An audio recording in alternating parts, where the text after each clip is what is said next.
고린도후서 12장 1절부터 10절 말씀.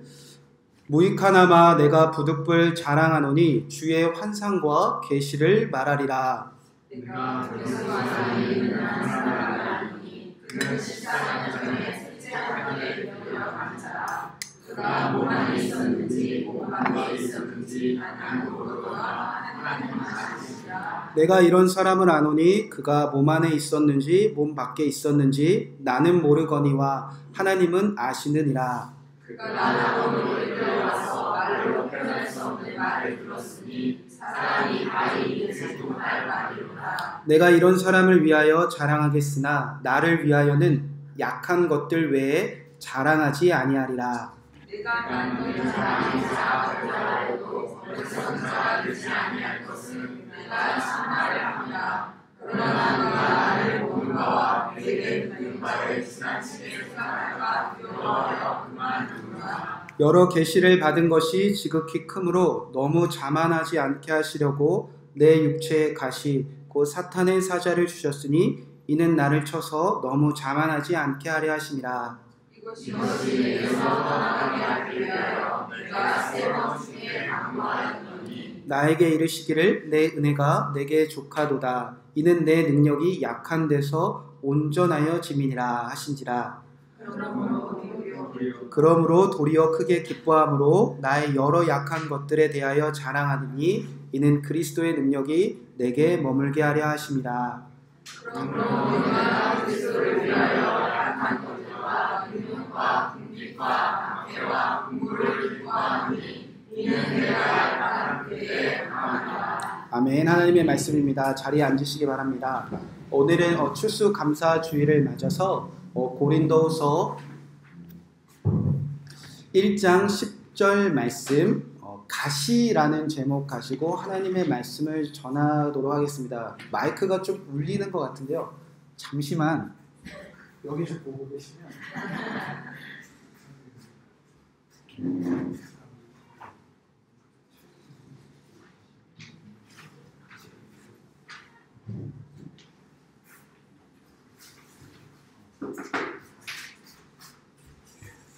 네, 죄송합니다. 고린도후서 12장 1절에서 10절 말씀, 가시라는 말씀 제목 가지고 하나님의 말씀을 나누도록 하겠습니다. 자, 오늘 말씀은 바울이 고린도 교회 그 성도들을 위한 자기 고백입니다. 자기 간증과 같은 고백입니다. 1절에 보면 이렇게 시작합니다. 무익하나마 내가 부득불 자랑하노니. 바울이 이전에는 아무 유익이 없어서 자기에 대한 자랑을 할 필요가 없었다는 겁니다. 그런데 이제 부득불 할 수 없어서 내 안에 내가 살아온 일들 가운데 당신들에게 고린도 성도들에게 자랑할 만한 일들을 이제 얘기해야겠다는 겁니다. 자, 바울이 말하는 여기서 자랑은요, 흔히 우리가 말하는 나를 누군가에게 뽐내는 것을 뜻하기도 합니다. 그런데 성경에서 지금 바울이 말하는 자랑은 카우카우마이라는 헬라어인데요. 특별히 이 뽐내는 것으로 그치는 것이 아니라 내가 뽐내는 거, 내가 다른 사람에게 나를 드러내는 것을 통해서 하나님께 영광 돌린다. 그때 바울은 자랑, 카우코마이라고 말했다는 겁니다. 그러니까 바울은 이런 말을 하고 있는 거예요. 예를 들어서 저희 막둥이가 요즘 되게 핫한 장난감 하나를 이제 제가 사줬습니다. 그러면 다음날 가져가면 안 된다 했는데 이 아이가 부득불 이 장난감을 유치원 가방에 숨겨서 이제 유치원에 뛰어갔어요. 그리고 나서 선생님이 하지 말라고 했는데 아무 유익도 없는데 부득불 딱 꺼내놓고 봐라 이거 무슨 장난감이다. 그 아이들이 와! 자, 여기까지가 우리가 하는 자랑이고 이 효민이가 근데 이거 우리 아빠가 사줬다? 여러분 이게 카우코마이 지금 바울이 말하는 자랑입니다. 나를 드러내는 것으로 끝나는 것이 아니라 이것을 주신 하나님께 영광 돌리겠다. 그러니까 바울이 전에는 할 필요가 없었는데 지금 이 순간 고린도 교회 성도들을 위해서는 이것을 내가 꺼내놓고 이것을 뽐내서 하나님께 영광 돌리는 일을 내가 오늘 꼭 해내야겠다. 그런 고백을 하고 있다는 겁니다. 자, 바울은 도대체 무엇 때문에 마음이 변했는지, 바울은 도대체 왜 이전까지는 안 꺼내놓은 거를 지금은 꼭 꺼내놔야겠다고 말하고 있는가? 자, 이 이야기를 우리가 잘 알기 위해서는요, 11장에까지의 고린도후서의 스토리를 조금 이해해 볼 필요가 있습니다. 자, 고린도 교회는요, 대단한 교회였습니다. 예수님이 나를 위해 죽으시고 부활하신 것을 정말 잘 믿었습니다. 그리고 성령님이 멀리 계신 것이 아니라 오늘 우리 안에, 이 교회 안에 임하여 계신 것을 그들은 잘 알고 있었습니다. 그래서 그 당시에 우리처럼 편하게 아무도 뭐라 하지 않는 그런 세상 속에서 예배를 드리는 것이 아니라 핍박과 박해와 조롱과 순교를 각오하면서도 그들은 교회의 성도로 살아내고 있었다는 겁니다. 모든 불이익과 모든 불공평을 다 겪으면서도 그들은 믿음으로 지키는 반석 위에 세운 교회와 같았다는 겁니다. 그런데 그 고린도 교회 성도들이 지금 흔들리기 시작했다는 겁니다. 그래서 바울이 그들에게 편지를 쓰기 시작했죠.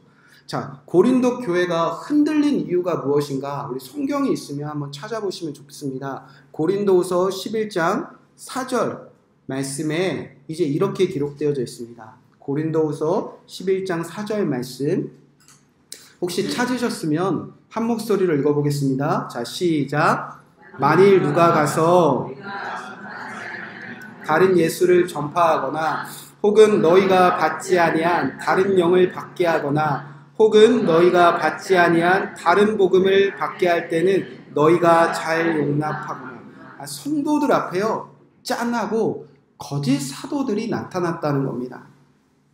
그들은 이 고린도 교회 성도들에게, 그렇게 믿음으로 순교까지 각오했던 성도들에게 다른 예수를 전했다는 겁니다. 그리고 다른 기쁜 소식, 다른 복음들을 전했다는 겁니다.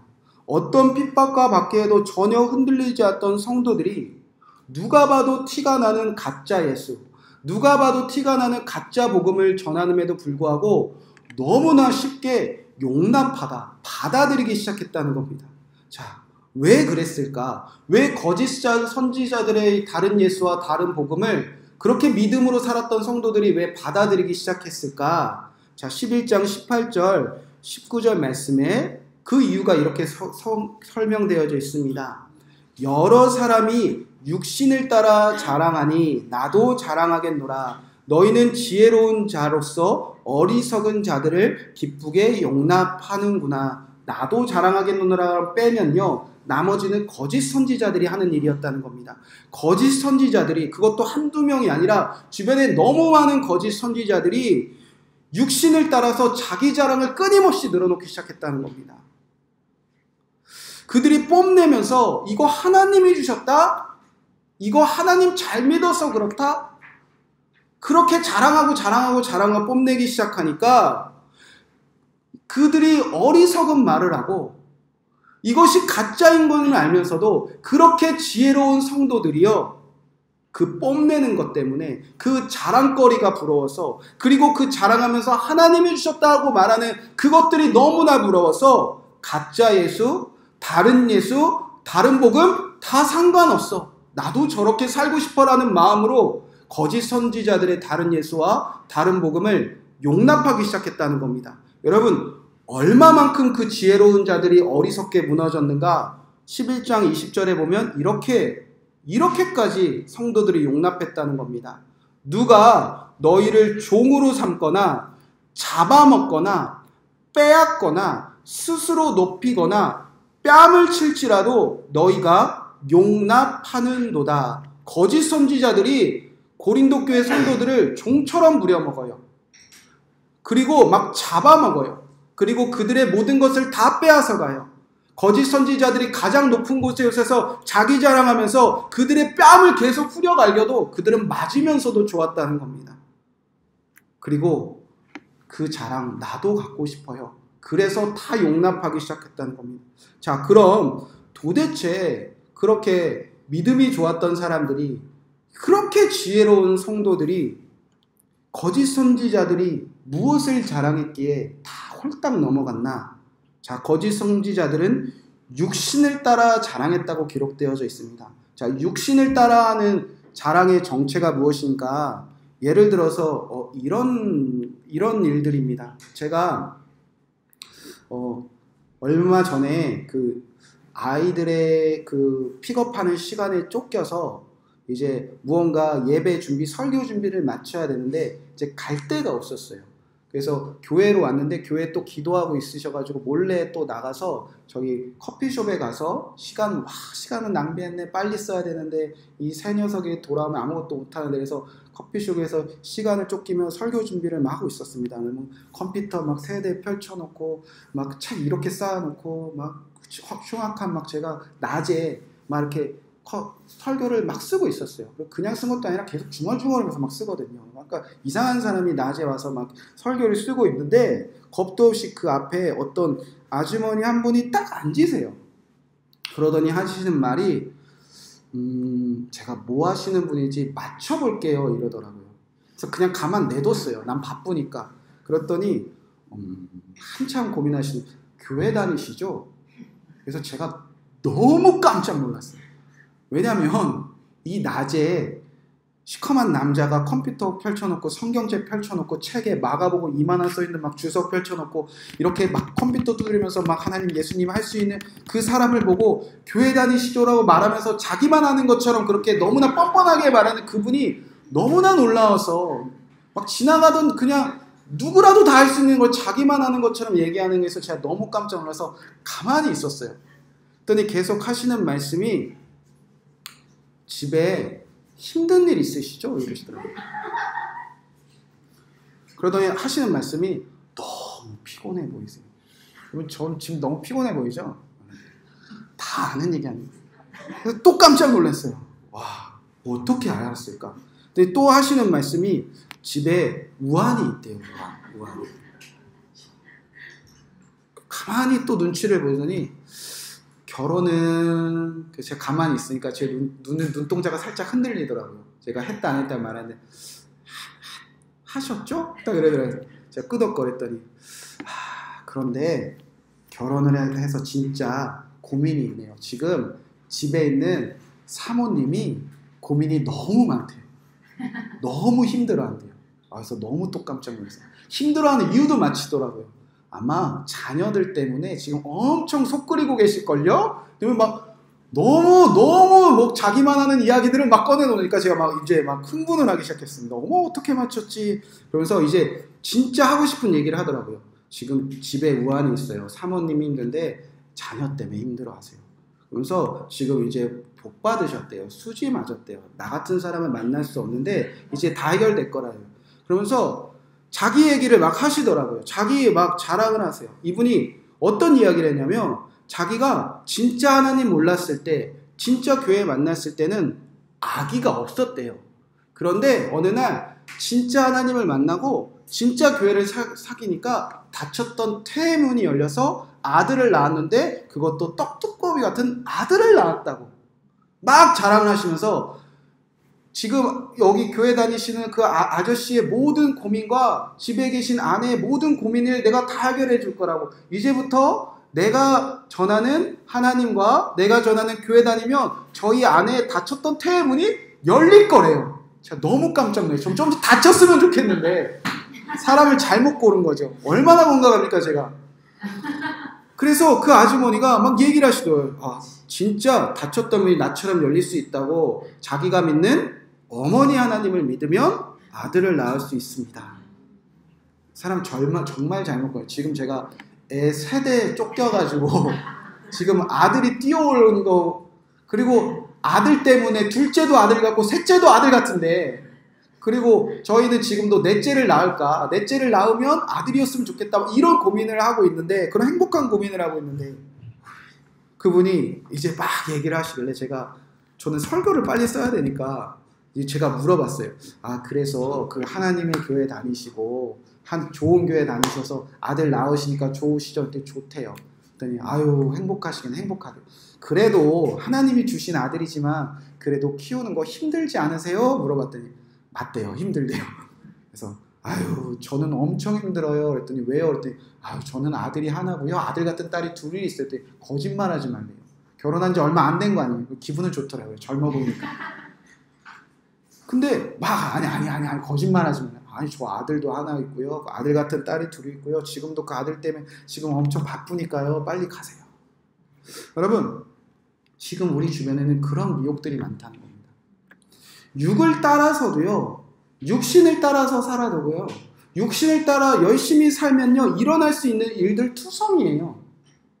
그런데 영을 따라 살지 않아도 가득한 일들이, 영을 따라 살지 않아도 우리가 취할 수 있는 일들을 마치 거짓 선지자들은 내가 영을 따라서 예수님 잘 믿어서 일어날 일들로 포장해버린다는 겁니다. 그리고 나서 영을 따라서 사는 사람들에게 허락하지 않으심을 인정하지 못하고 나처럼 살면 나처럼 될 수 있다고 자기 자랑을 늘어놓는 일이 가득한다는 겁니다. 여러분, 예수님 믿는 사람들만 아들 낳습니까? 여러분, 예수님 안 믿는 사람들도 아들 잘 낳고 잘 키우거든요. 여러분, 예수님 믿는 사람들만 부자로 살 수 있습니까? 재정적으로 넉넉합니까? 예수님 안 믿는 사람들이 요즘 더 재정적으로 넉넉하지 않습니까? 여러분, 예수님 믿는 사람들만 건강하고 병고침을 받습니까? 예수님 안 믿고요, 좋은 의사 만나도요, 병고침 받고요, 잘 고칠 수 있습니다. 여러분, 예수님 믿는 사람들만 오늘 하루 충분하고 행복합니까? 오히려 예수님 믿지 않는 사람들도 행복하고 충분한 일 가득하지 않습니까? 그런데 거짓 선지자들의 문제가 무엇인가? 내 육을 따라서 내 육신의 힘으로 다 이룬 것을요, 끊임없이 자랑해요. 다 자기 자랑해요. 그리고 마지막 한마디만 해요. 이거 하나님이 주신 거예요. 그렇게 하나님이 주신 걸로 바꿔내니까 이제 성도들이 미혹을 당한다는 겁니다. 그리고 나서 다른 예수와 다른 복음을 이런 식으로 전합니다. 그런데 당신과 내가 왜 다른 줄 압니까? 당신에게 없는 건 왜 내게는 있는 줄 압니까? 나는 진짜 예수님 만났거든요. 나는 진짜 복음 만났거든요. 당신이 모르는 진짜 예수, 진짜 그가 가르쳐주신 말씀 나만 알거든요. 여러분, 거짓 선지자들을 그렇게 미혹해서 다른 예수와 다른 복음 전한다는 겁니다. 근데 고린도 교회 지혜로운 성도들이 그게 다 넘어갔어요. 내게 없는 거, 거짓 선지자들이 자랑하는 거, 그래서 하나님께 영광 돌리는 거, 내가 예수님 잘못 믿고 있는 것 아닌가? 내가 다른 복음을 알고 있는 것 아닌가? 내가 잘못된 교회 다니는 것은 아닌가? 그들이 속아서 저들이 뽐내는 그것을 내가 똑같이 자랑할 수만 있다면 다른 예수, 다른 복음 알아요. 왜 몰라요? 지혜로운데. 그럼에도 불구하고 다 용납하기 시작했다는 겁니다. 그래서 이제 바울이 부득불 내가 진짜 자랑이 뭔지 꺼내놓겠다는 겁니다. 진짜 하나님께 영광 돌리는 자리가 무엇인지 꺼내놓겠다는 겁니다. 그래서 바울이 모든 고린도 교회 성도들 앞에 나는 이런 자랑이 많아요. 당신들이 더 부러워할 만한, 당신들이 진짜 우와 나도 갖고 싶을 만한 나는 진짜 자랑들이 이렇게 많습니다 라고 꺼내는 이야기가 11장 23절부터 27절까지의 말씀입니다. 바울은 이런 자랑을 했다는 겁니다. 제가 읽어드리도록 하겠습니다. 그들이 그리스도의 일꾼이냐? 거짓 선도자들을 말하는 겁니다. 정신없는 말을 하거니와 나는 더욱 그러하도다.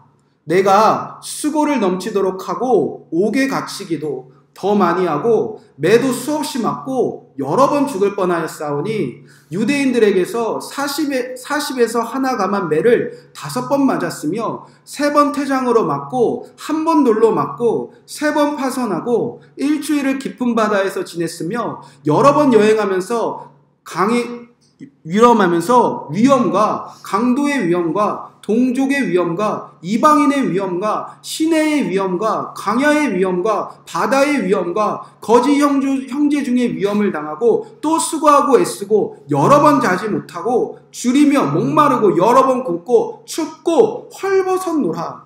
여러분, 바울은 이런 거 자랑하면서 부럽죠? 라고 물었다는 겁니다. 여러분, 바울 부러우시죠?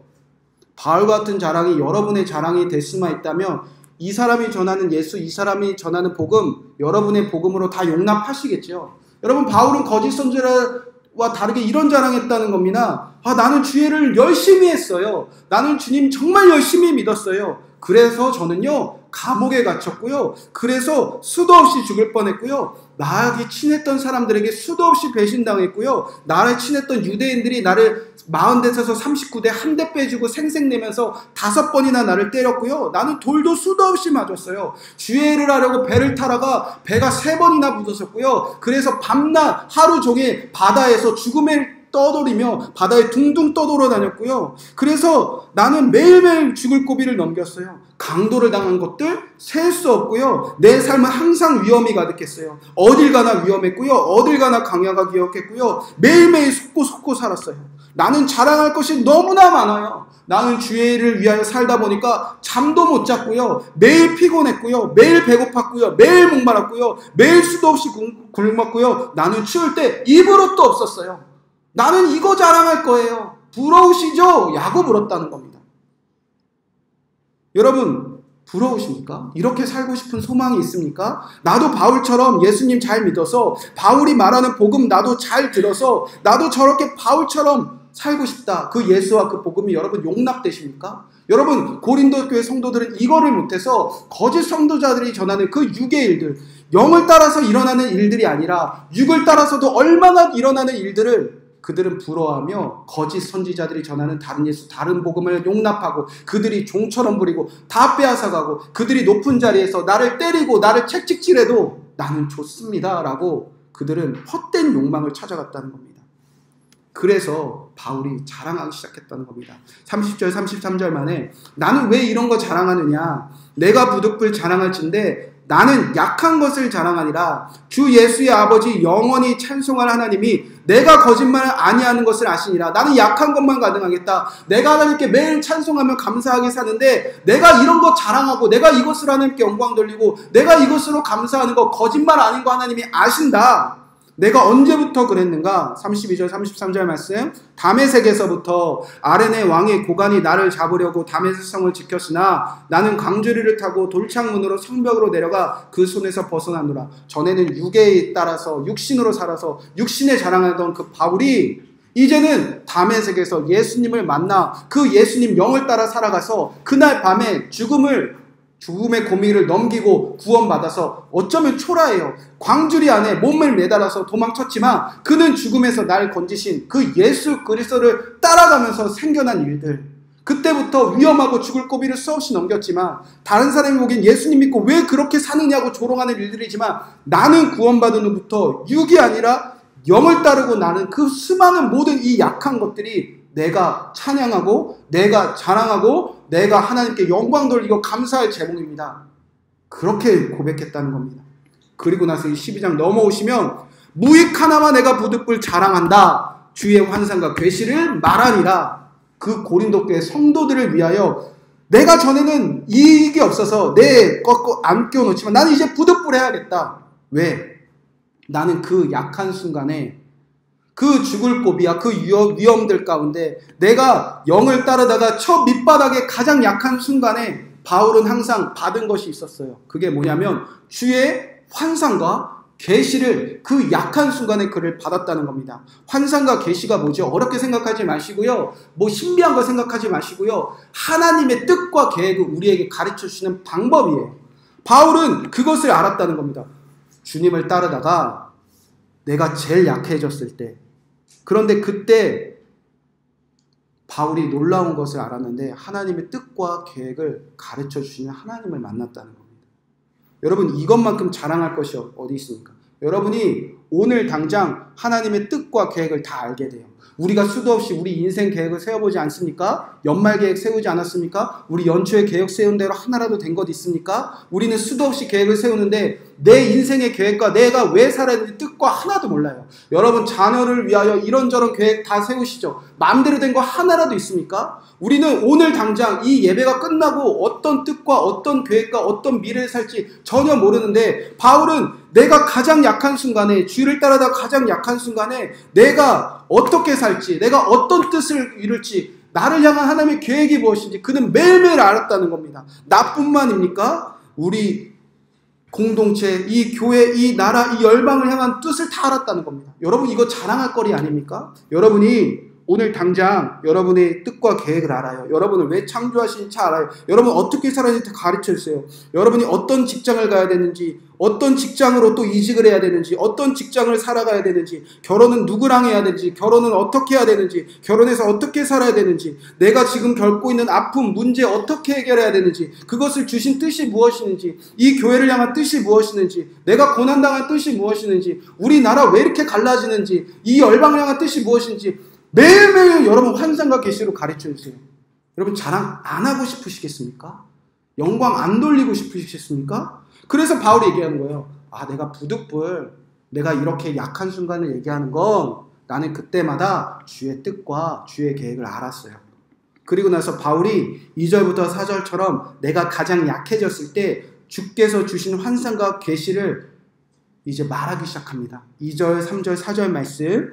내가 그리스도 안에 있는 한 사람을 아노니 그는 14년 전에 셋째 하늘에 이끌려간 자라. 그가 몸 안에 있었는지 못 밖에 있었는지 나는 모르거니와 하나님은 아시니라. 내가 이런 사람을 아노니 그가 몸 안에 있었는지 몸 밖에 있었는지 나는 모르거니와 하나님은 아시니라. 그가 낙원으로 이끌려가서 말로 표현할 수 없는 말을 들었으니 사람이 가히 이르지 못할 말이로다. 내가 그리스도 안에 있는 한 사람을 아노니. 여러분 잠깐 졸다가 들으면 그냥 대충 읽으면 갑자기 바울이 자기 자랑하다가 다른 사람 얘기하는 것처럼 들립니다. 그런데 바울이 내가 그리스도 안에 있는 한 사람 아노니 나를 뜻하는 거예요. 바울을 뜻하는 거예요. 그런데 갑자기 바울이 약할 때 주의 환상과 계시를 알게 되었는데 그 알게 된 그 순간과 그 알게 된 사건을요 마치 다른 사람 얘기하듯이 얘기하고 있다는 겁니다. 3인칭 십정으로 얘기하는 거예요. 내가 그리스도 안에 있었습니다. 내가 14년 전에 하늘에 끌려갔 이렇게 말하지 않고요. 3인칭 다른 사람, 나와 전혀 상관없는 사람의 이야기로 하고 있다는 겁니다. 아, 내가 한 사람 아는데요. 그 사람이 14년 전에 그의 몸 안에서 영이 하늘나라 갔다 왔대요. 그가 낙원에도 갔다 왔대요. 그가 거기서 하나님의 음성을 듣고요. 사람이 가히 말할 수 없는 그 수많은 계시들을요. 그는요 듣고 왔대요. 내 얘기를 전혀 나와 상관없는 다른 사람의 말. 바울이 자랑하는 방법이 여러분 좀 이상하지 않습니까? 내가 봤다고 말하잖아요. 다 내가 안다고 말하잖아요. 여러분 시중에 가보면요. 내가 천국 갔다 왔다는 그런 책들이 너무나 많잖아요. 근데 바울은 주의 환상과 계시를 정확하게 알면서도 대단히 조심했다는 겁니다. 대단히 경계했다는 겁니다. 내가 확실히 본 것도요. 누군가에게 전할 때는요. 대단히 조심스럽게 정했다는 겁니다. 마치 다른 사람 이야기하듯. 왜 그랬는가? 5절 6절 말씀입니다. 내가 이런 사람을 위하여 자랑하겠으나 고린도 성도들을 위해서는 자랑하겠다는 겁니다. 그런데 나를 위해서는 약한 것들 외에 자랑하지 아니하리라. 내가 만일 자랑하고자 하여도 어리석은 자가 되지 아니할 것은 내가 참말을 함이라. 그러나 누가 나를 보는 바와 내가 듣는 바에 지나치게 생각할까 두려워 그만두노라.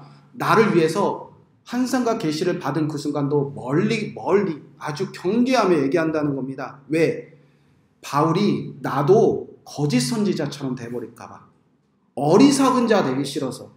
거짓 선지자처럼 결국 자기 자랑으로 끝나서 나를 사람들이 대단하게 여길까봐. 나를 사람들이 지나치게 여길까봐. 그래서 바울이 실수로라도 다른 예수, 다른 복음을 전했는데 이 모든 지혜로운 성도들이 거짓 선지자들에 넘어가는 것처럼 내가 하는 말이라면 다 믿고 다 따를까봐. 그래서 바울은 마치 멀리 경계하듯 다른 사람의 얘기처럼 나는 거짓 선지자 되기 싫었다는 겁니다. 그렇게 바울은 하나님이 그에게 주신 환상과 계시조차 마치 남의 이야기하듯 대단히 조심스럽게 말하기 시작했다는 겁니다. 그러면 바울은 도대체 뭘 자랑하겠다는 건가?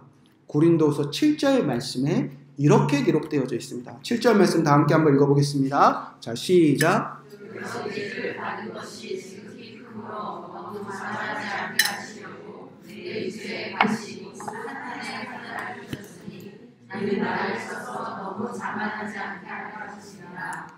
바울이 진짜 자랑하고 싶은 건 가시였어요. 가시.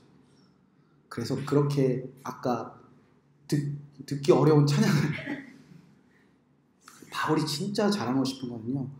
내가 약할 때 하나님께서 받은 환상과 계시를 전하는 것 그것도 감사한 일이지만 그거는 정말 조심하고 정말 경계하고 내가 정말 이 고린도 교회 성도들이 그 거짓 선지자들의 자랑에 다른 예수와 다른 복음으로 넘어갈 때 내가 정말 예수님 따르면서 영을 따라 살면서 그들에게 말하고 싶은 것은 무엇이냐? 그들에게 보여주고 싶은 것이 무엇이냐? 그들에게 뽐내서 하나님께 영광 돌리고 싶었던 자리들은 어디냐? 가시박힌 자리였다는 겁니다. 내가 가장 약해졌을 때 내 삶에 깊숙이 박혀서 나를 찌르고 나를 가장 아프게 했던 내가 저 가장 약하고 약한 순간에 나를 가장 아프게 했던 그 가시 찔리던 순간을 그는 꺼내어 보여주고 이것을 통해서 하나님께 영광 돌리고 싶었다는 겁니다. 바울의 가시가 무엇입니까? 우리는 많은 추측과 해석을 해봤습니다. 더러는 이제 간질이다 라는 이야기를 많이 들었습니다. 왜냐하면 성경 어디에도 바울이 간질이다 라고 써있는 장면은 없습니다. 그런데 이 1절부터 4절까지를 바울이 하나님 나라에 갔다 오고 이런 거를 다른 사람이 이야기하듯 하다 이것을 이제 사람들이 이렇게 추측을 한 거예요. 간질이 걸려서 쓰러졌을 때 막 눈도 돌아가고 막 정신이 없잖아요. 그리고 나서 바울이 일어나서 하나님의 막 뜻을 전하고 하니까 아마 바울이 이 간질에 쓰러지고 정신 나간 그 모습이 바울이 슬퍼하진 않았나 그런 추측을 했던 분이지 성경 어디에도 바울이 가시가 간질이라는 단어들은 없습니다. 그리고 더러는 이렇게 추측을 합니다. 바울이 눈이 아팠잖아요. 그래서 눈이 좀 잘 보였으면 좋겠다. 그 눈을 좀 성경 쓰면 눈이 너무 아프다. 그래서 바울의 가시는 막 눈 질환이다, 눈병이다, 육체적인 아픔이다. 그렇게 육체의 가시라니까 다 육체의 걸로 해석하려고 하는데 뭐 다 틀린 것은 아니지만 성경에는 쓰여져 있지는 않습니다. 오히려 아까 11장에 보았던 영을 따르다가 겪은 일들 그 수많은 가시들이 하나가 아니라 너무나 많았다는 거예요. 그가 예수님 따르다가 죽을 고비, 위험한 일들, 그래서 약해진 순간들 그 모든 것이 가시였다는 겁니다. 더 결정적인 것은 여러분 가시는 뺄 수 있어요, 없어요? 뺄 수 있어요. 그런데 바울은 내가 스스로 못 뺐다는 것 아닙니까? 빼내달라고 애원했다는 것 아닙니까? 그런데 우리말로 가시라는 해석은 좀 약하고요. 원어로는 스콜롭스라는 단어인데 말뚝 박았다 이런 뜻입니다. 말뚝이 박혔다는 거예요. 여러분 언제 말뚝을 박았느냐? 그 당시에는요. 짐승이 주인 품을 떠날 때 도망가지 못하게 말뚝 박아버렸습니다. 여러분 그런 뜻이에요. 그러니까 바울이 약해지고 약해졌어요. 아파요. 가시 찔려요. 여러분 하나님 믿다가 좋은 일이 있는 것이 아니라 나쁜 일이 있고 가시 찌고 아프고 힘들 때 여러분 주님 도망가려고 우리 수도 없이 애쓰지 않습니까? 그런데 하나님은 그때마다 뭐 했다는 거죠? 바울에게 말뚝 박으셨다는 거예요. 여러분 그래야 8절 말씀이 정확하게 이해가 되어집니다. 바울이 3번이나 이거 뽑아주세요. 이 가시 뽑아주세요. 간구했다는 겁니다. 여러분 자녀가 지금 우리가 예배드리고 있는데 지금 놀다가 가시 박혀서 엄마 빼주세요 라고 말하는데 아니야 그거 너한테 필요해 라고 말하는 부모가 어디 있어요. 다 빼주지. 여기서 안 빼면 병원 데리고 가서 그 아이 안 아프게 다 빼주지. 여러분 하나님이 부모이고 하나님이 우리 자녀 삼으셨다면 바울의 박힌 그 가시 안 빼줄 일 없습니다. 그런데 하나님이 바울이 3번을 간구해도 안 빼준 이유는 그가 약해지고 약해져서 영을 따라 살다가 또 약해지고 도망간 자리마다 하나님이 그에게 말뚝, 가시 박혀준 것은요. 그를 하나님이 떠나지 않게 하기 위하니까 주님이 빼주실 수가 없는 거예요. 이거 빼주면 바울도 도망가버린 사람인 거, 약한 자인 거, 육신을 가진 자인 거 주님이 너무나 잘 아시니까. 하나님은 우리에게 너 고생당해봐라 그렇게 가시 박는 분 절대 아니십니다. 너 그거 없으면 너 그거 아파야지. 너 그거 평생 가지고 살아라. 그런 분 아니세요. 그래서 이 8절 말씀이 이어지는 겁니다. 그래서 바울이 3번이나 가시 이 말뚝 좀 뽑아주세요. 저 아파요. 저 약해졌어요. 저 이렇게 영을 따라 살다가 나조차도 죽겠어요 라고 말할 때 하나님이 이렇게 대답하십니다. 9절 말씀입니다. 나에게 이르시기를 내 은혜가 내게 족하도다. 이는 내 능력이 약함 데서 온전하여짐이라 하신지라. 그러므로 도리어 크게 기뻐함은 나의 약한 것들에 대하여 자랑하리니 이는 그리스도 능력이 누구에게? 내게 머물게 하려 함이라. 바울아 너가 나를 따르다가 수많은 겪은 일들, 그 아픈 일들, 약해지고 약해져서 너가 떠나도 이상하지 않을 그 순간마저 나는 너에게 말뚝박고 가시박아 놨다. 왜? 주님이 그 안에 있어야, 주님이 그 안에 머물러야, 그가 주님 안에 있고 주님도 그 안에 있어야, 그렇게 온전히 하나 되어야 예수 그리스도의 능력으로 그가 살아낼 수 있으니까. 너가 나의 품을 떠나지 않아야 너가 온전해질 수 있지 않겠느냐. 그런 의미입니다. 여러분 다 가시 있으시죠? 여러분 다 말뚝박은 있으시죠? 여러분 삶 속에 너무 아파서 빼고 싶은 가시, 여러분 가슴에, 여러분 한 구석에 언젠가 가슴에 대못 박힌 말뚝박은 일 다 있잖아요. 여러분 오늘 추수감사주일입니다. 감사를 해야 되는데 여러분 가시 하나 있으면요 감사 다 못해요. 여러분 삶 속에 말뚝박힌 애 하나 있으면요 100가지 감사를 찾아내도요 그 한 가지가 100가지가 아니라 100가지 원망으로 다 바뀌어요. 오늘 여기서 주문 외우고 가도요 돌아가는 길에 그 가시 만나면요 다 쓰러져요. 우리는 그 가시 빼달라고 애원하고 있어요. 그 말뚝 뽑아달라고 예언하고 있어요. 내가 약해지고 약해져서 아픈 그 순간이 어떤 뜻인지 모르고 이거 빼달라고, 이 말뚝 빼달라고. 나 약해졌다. 여러분 그런데 주님이 그 말뚝 가시 빼주시면 오늘 여기에 남아있을 사람 여러분 한 사람이라도 있습니까? 바울은 자신의 삶을 통해 돌아봅니다. 그리고 깨달았다는 거예요. 예수님 따르고 수많은 일들을 겪었습니다. 그때마다 자신이 약해지고 약해졌어요. 근데 내가 왜 도망가지 못하고 주를 위해 평생을 살 수 있었냐? 그 약한 순간순간마다 주님은 내 삶에 가시와 말뚝을 세워놓으셨다는 겁니다. 돌이켜보니까 근데 그 가시가, 그 말뚝이 나를 주님을 떠나지 않게 하고 내가 다른 예수, 다른 복음으로 가지 않고 오직 주님 안에서 온전하게 해지는, 주님이 나를 붙잡고 있는, 주님과 내가 만나는 자리인 것을 그가 깨달으니까 하나님이 왜 안 빼주신지 알았다는 거예요.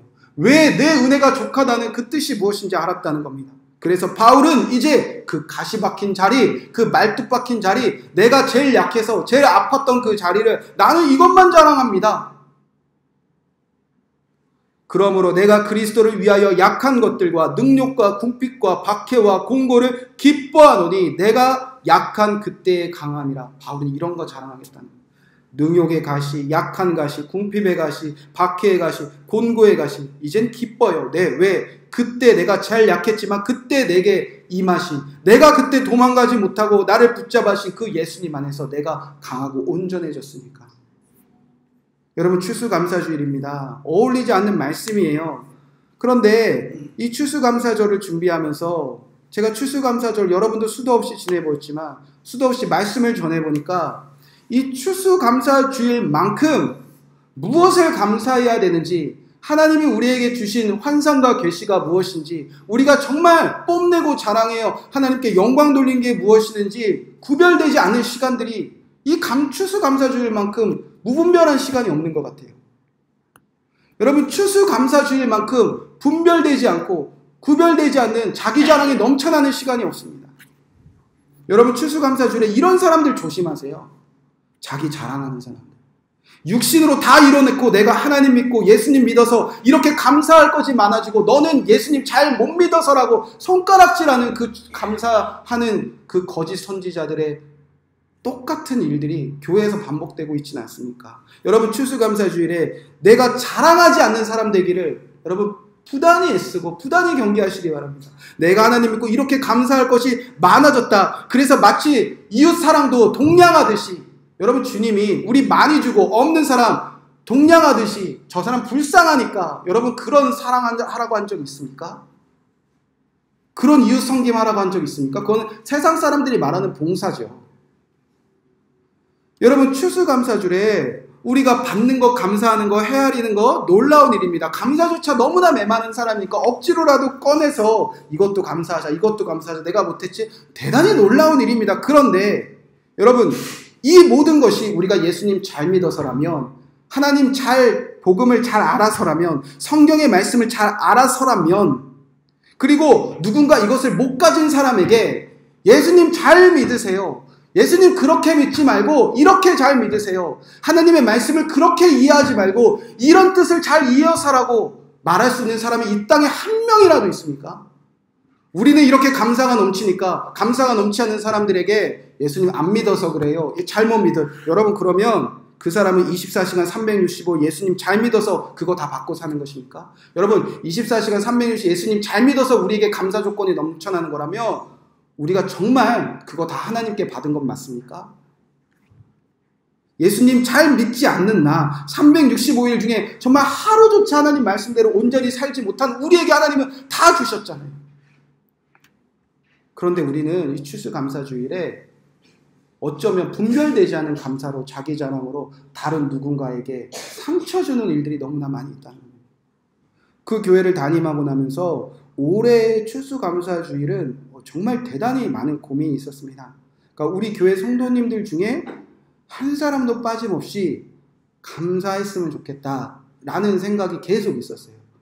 그래서 막 억지로 쥐어짜는 감사가 아니라 그래, 그렇지, 그랬었구나, 그래야지, 해보자, 안 되네, 이런 거 말고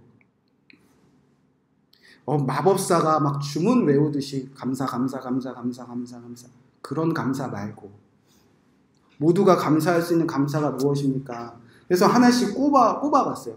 하나님이 저에게 이런 거 주셨지? 그리고 성도님들의 얼굴을 떠올려봤습니다. 그런데 감사할 수 없는 한 성도의 얼굴이 떠오르더라고요. 이건 안 되겠구나. 다 감사해야 되는데. 그리고 나서 하나님이 주신 게 뭐가 있지? 이거는 다 주시지 않았을까? 그리고 성도님의 얼굴과 우리 교회학교 아이들을 떠올려봤어요. 근데 또 한 사람의 얼굴이 떠오르더라고요. 이번에도 감사할 수 없는 한 사람의 성도님들의 얼굴이 떠올랐어요. 그래서 제가 그때부터 성경에 이름을 쭉 써놓고요. 마치 이렇게 프로그램 하듯이 대입을 다 시켜봤어요. 모두가 감사할 수 있는 조건이 무엇인가. 그러니까 세상의 것들은 안 되더라고요. 그래서 십자가로 해봤어요. 죄사함을 해봤어요. 십자가 우리를 죄에서 다 용서하셨지? 우리 다 감사할 수 있겠지? 여러분 근데 제 안에 이것조차 감사할 수 없는 사람의 얼굴이 떠올랐을까요? 안 떠올랐을까요? 떠오르더라고요. 천국 소망이 있지? 우리 성도님들 천국 소망을 전하면 그래도 다 감사가 회복되겠지? 그래서 얼굴을 다 떠오르니까 얼굴을 떠올려 보니까 천국 소망으로도 감사할 수 없는 성도의 얼굴이 떠오르더라고요. 확신이 없는 사람이 있더라고요. 땡스 기빙데이. 주신 거 감사하는 거 뭐 같다 하죠? 성령님, 나와 함께 하신 예수님, 안 떠오르는 누군가의 얼굴이 자꾸 떠올라요. 그러니까 마음이 아프더라고요. 마음이 찢어지더라고요. 그럼 도대체 무엇과 감사합니까? 무엇을 위해서 우리가 오늘 다 감사하고 한 명도 빠짐없이 감사하러 돌아갑니까? 그때 주신 말씀이 고린도후서 12장 7절 말씀이었어요. 다 가시는 있다 한수야. 다 말뚝 박힌 일이 있다. 여러분 세상에서 누가 제일 아파요? 내가 제일 아파요. 세상에서 누가 제일 힘들죠? 내가 제일 힘들어요. 감사는요, 누군가와 비교하면서 다 작게 만들어버리는 우리인데, 아프고 가시받고 막히는 일들은요, 조그만 가시도요, 조그만 말뚝도요, 내가 제일 크게 우리는 만들어낼 수 있는 능력이 있어요.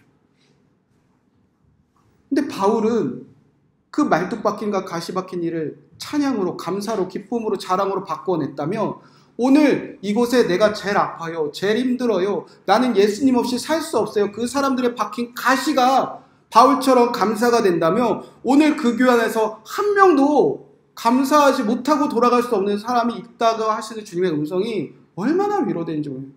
그러니까 제가 전에는 감사할 조건들 제가 간증을 해야 되니까 뭘 감사하지? 셋, 아내, 재정적인 힘은 이게 저와 제 자기 자랑으로 끝날 것 같은데, 제 가시들을 생각해 보니까 너무나 많고 너무나 끝이 없어요. 그래서 제가 제일 아프더라고요, 교회에서. 근데 이런 마음으로 계신 분들이 여기 안에 확신이 계시니까 바울처럼 이것이 감사가 된다면, 이것이 찬양가 된다면, 이 가시 박힌 일들 때문에 내가 주님께 온전해지고 있다는 그 은혜의 자리를 깨달을 수가 있다면, 여러분 우리는 누군가와 비교하면서 항상 작은 감사하지만 누군가와 비교하면서 내 가시는 가장 크게 만드는데, 그 가시가 주님과 나와 관계를 연결하는, 주님과 나를 온전하게 하는, 내가 주님을 떠나지 못하는 그 말뚝 박힌 자리라는 것을 인정만 할 수 있다면, 여러분 오늘 추수감사절에 우리 다 감사할 수 있지 않겠습니까? 여러분 가시 있잖아요. 이 세상 누구보다 내 남편이 제일 가시고요. 이 세상 누구의 아내보다 내 아내가 제일 큰 가시고요. 이 세상 누구보다 내 자녀들이 제일 큰 가시예요. 다 비교할 수가 없어요. 내 자녀가 제일 아파요. 이 세상 누구보다 내가 제일 재정적으로 힘들고요. 이 세상 누구보다 내가 제일 아파요. 그런데 우리가 예수님 믿고 따르는 그 모든 약한 일들이 주님과 나의 관계를 맺는 그 말뚝받는 가시라면, 주님을 떠나지게 하는 자리라면, 여러분 예수님도 십자가에서 죽으시고 부활하셔서 제자들에게 오셔서 뭐 자랑하셨습니까? 막 생색내셨습니까? 내가 너희들 위해 죽었다, 내가 피를 몇 리터를 쏟았다, 막 이런 자랑하셨습니까? 주님은 그들에게 아무 말 없이 말뚝 박힌 자리 보여주지 않았습니까? 가시 찔린 자리 보여주지 않았습니까? 예수님은 우리의 가시를 다 모아서 그 머리에 쓰신 것 자랑하셨고요. 우리 말뚝 박듯이 그의 손과 발에 목과 대못으로 말뚝 박힌 그거 보이시면서 이거 드러내셨어요. 그리고 하나님께 영광 돌렸어요. 이거 보라고, 이거 만져보라고. 왜? 그 가시가, 그 말뚝이 주님과 제자들의 관계를 온전하게 하는 그 자리니까. 사랑하는 성도 여러분, 우리가 가시가 있습니다. 우리가 말뚝 박힌 자리가 있습니다. 우리가 수도 없이 빼달라고 애원했지만 주님이 빼주시지 않는 자리들이 있습니다. 그 자리는 주님과 나를 온전하게 하는 자리입니다. 여러분, 이것이 기쁨과 감사로 바뀌는 사람들이 이웃을 사랑할 수 있는 겁니다. 여러분, 우리가 많이 가셔서 불쌍한 사람 돕는 거, 그건 봉사입니다. 그런데 우리가 왜 교회가 함께 모여 이웃을 사랑할 수 있죠? 이웃에게 왜 흘려보낼 수 있죠? 그들도 가시가 있고 그들도 말뚝 박힌 자리들가 있으니까. 그런데 그들과 우리의 차이가 뭐죠? 우리는 그 가시와 말뚝이 주님과 나와 온전한 관계인 것을 아는데 그들이 그것을 모르니까 그거 깨우쳐 주려고. 그거 모르면 얼마나 아프고 얼마나 힘들어하게 사는 거 우리가 너무 잘 아니까 그들의 마음을 헤아려서 같이 울려고 보내주신 사랑이 절기의 사랑입니다. 사랑하는 성도 여러분, 여러분 삶의 가시 박힌 자리, 여러분의 말뚝 박힌 자리, 여러분 그것을 감사로 바꿔보시는 추수감사주일 되시길 주님으로 간절히 축복의 말씀드립니다. 그거를 자랑해 보시기 바랍니다. 그것을 끄집어내시기 바랍니다. 그것을 뽐내보시기 바랍니다. 사람들 미혹하지 마시고, 사람들 넘어뜨리지 마시고, 사람들 가장 높은 곳에서 높은 잠사, 가장 넘치는 잠사, 그거 못하는 나를 저 절망으로 넘어뜨리지 마시고, 이 가시 박힌 자리, 이 말뚝 박힌 자리, 그래서 주님을 떠나지 않던 내 삶을 마음껏 자랑하셔서 오늘 한 분도 그냥 돌아가지 마시고 찬양과 영광 돌리는 저와 여러분 되시기를 주님으로 간절히 축복의 말씀을 드립니다. 우리 다시 한번 가시 찬양하고 하나님께 봉헌해 드리고 제가 축도함으로 추수감사주일 예배를 마치도록 하겠습니다.